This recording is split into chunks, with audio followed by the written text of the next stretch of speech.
Hey Rebel Rouser, I'm Alan Voivod and this is Star Wars 7x7. We're at episode number 1657 and thank you so much for joining me for it. Thank you so much also to the patrons of the show who support the show at patreon.com/SW7x7. And here is what we have on tap for you today. So we're continuing our look at Galaxy's Edge. And, in all honesty, I went down a bit of a rabbit hole as I was prepping for yesterday's episode. It was easy enough to have the Bob Iger interview, but, looking at the details of the tour of Galaxy's Edge that the Barons people got, well, I started digging because I had come across this company called Dynamic Attractions. And Dynamic Attractions, their deal is building theme park rides, but building really wicked, cool, awesome theme park rides. And I got to wondering whether it was possible that anything that Dynamic Attractions does could actually align with the descriptions that we were getting about the Star Wars rides, particularly Smuggler's Run and Rise of the Resistance. Well, as it turns out, it's almost uncanny how there seems to be a bit of a match between the product descriptions at the Dynamic Attractions website and what we're being, what's been shared with us so far about the two main attractions at Galaxy's Edge. So this is what we're going to do today. We're going to talk about very briefly the two different technologies that Dynamic Attractions is offering, because they offer a whole bunch, but two in particular that seem to fit very well over the descriptions of Smuggler's Run and Rise of the Resistance.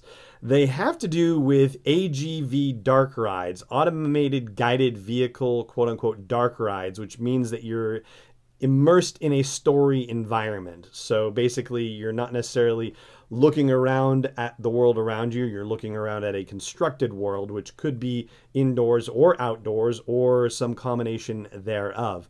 And there are two types that they do. And so here is the first type as they describe it. First off is the AGV Motion Dark Ride, an automatic guided vehicle with motion platform. And their description of it goes thusly. It says, this interactive and highly dynamic attraction system produces a quality of immersive experience like no other. This smooth and responsive system is able to cross its own path and move in any direction, allowing it to be easily adapted into any creative environment. The system creates stunningly realistic sensations for the guest's experience while maintaining its modularity and maintainability. Now, if you're checking out the YouTube version of the show, then you'll be able to see some screenshots that come from the Dynamic Attractions website.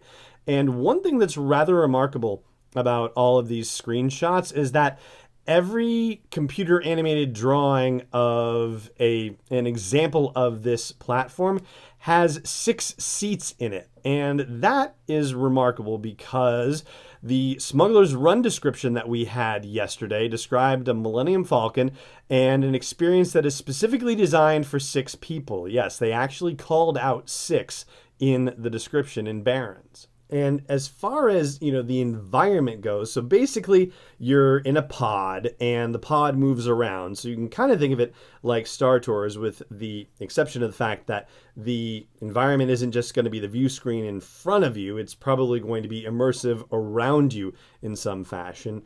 And because of, the thing that was a little bit difficult for me to wrap my head around as far as this goes until I thought of it this way is video games, right? Like you're in an immersive environment for a video game, and as you take control of the situation, maybe you'll try to fly your spaceship and you might make, a clean getaway, or you might knock a spire over, as was suggested in the Smuggler's Run details that we talked about yesterday.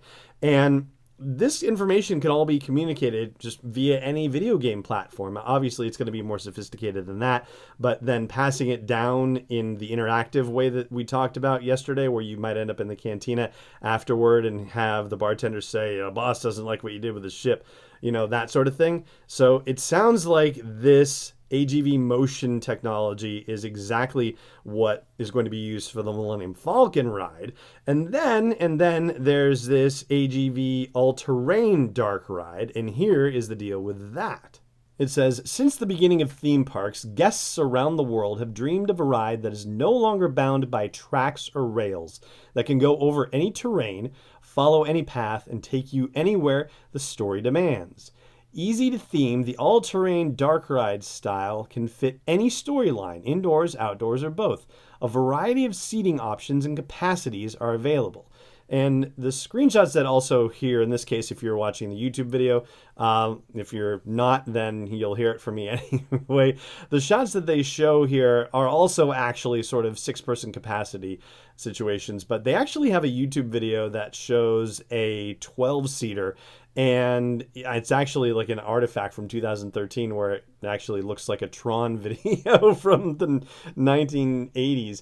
But be that as it may, or maybe the first computer animated Simpsons Halloween horror show episode. Anyway, the point is that the motion ride, like this, very much is in line with the Rise of the Resistance ride. And if you'll remember from our discussion yesterday, the Rise of the Resistance ride is described as a trackless ride by the folks at Barron's, and you're supposed to be getting into a troop transport. So that is very much in line with this idea of an all-terrain vehicle and can certainly be outfitted to look like a Resistance troop transport, for sure. Or even a First Order troop transport, if it's the First Order that's actually captured you and you're stealing one of the First Order transports. Same idea, basically. And I'll post some of the photos that I'm sharing in the YouTube video over on Facebook at facebook.com/SW7X7. If you're not watching the video version, if you're catching the audio version, but you want to see what these photos look like, then just check out our Facebook page or our Twitter SW7X7 podcast later on in the day today, which is, oh gosh, Wednesday the 16th of January, and we'll have them up there probably by midday Eastern time. And that, my friends, is going to do it for today's episode. Actually, there's no little teaser after me saying, hey, subscribe, and hey, consider putting something in the tip jar at patreon.com/SW7X7 for a guy who's doing this for you every day. It's just me saying thank you so much for joining me for this episode, and may the force be with you wherever in the world you may be.